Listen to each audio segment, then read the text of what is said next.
Madalas, kapag nababanggit ang salitang depress, ang naiisip agad natin ay ang mga taong nawalan ng mahal sa buhay, bigo sa pag-ibig, o may pinagdaraan ng mabigat na pagsubok.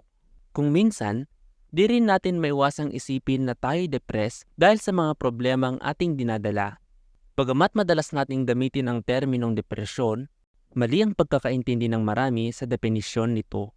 Nakararamdam man tayo ng matinding kalungkutan paminsan-minsan, hindi agad nito ibig sabihin na mayroon na tayong depresyon. Halimbawa na lang, kapag nawalan ng mahal sa buhay ang isang tao, masakit at nakalulungkot para sa kanya ang nangyari.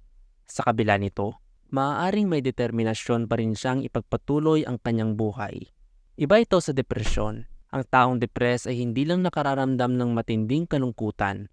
Bababa rin ang pagtingin niya sa sarili at may pagnanais siyang kitilin ang sariling buhay. Mahalagang maintindihan ng lahat na ang depresyon ay hindi isang kahinaan o isang emosyon. Ito ay isang seryosong sakit sa pag-iisip na nakaaapekto sa pakiramdam, paraan ng pag-iisip at kilos ng isang tao.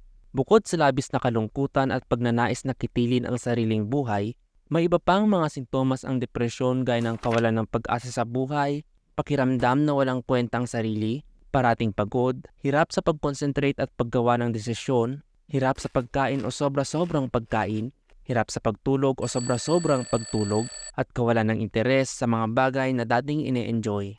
Kung meron ka ng hindi bababa sa 5 sintomas sa loob ng hindi bababa sa 2 linggo, malaking indikasyon ito na mayroon kang depresyon.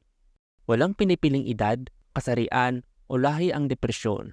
Kahit ang mga taong nagpapakita ng pagiging masayahin o may magandang buhay ay maaaring apektado nito.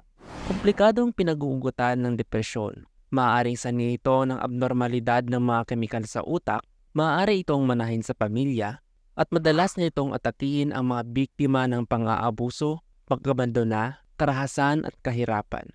Hindi pa rin lubos na malinaw sa mga eksperto ang sanhi ng depresyon. Gayunpaman, may mga lunas na napatunayang epektibo sa pagpapaginhawa ng pakiramdam ng taong may depresyon. Ilan sa mga lunas na ito ay ang pag-inom ng gamot, pagsasailalim sa psychotherapy, electroconvulsive therapy, at iba pa. Kung sa tingin mo ay nakararamdam ka ng depresyon o may kakilala kang nakararamdam nito, mahalagang kumonsulta muna sa eksperto para mabigyan ka o ang kakilala mo ng tamang diagnosis at treatment.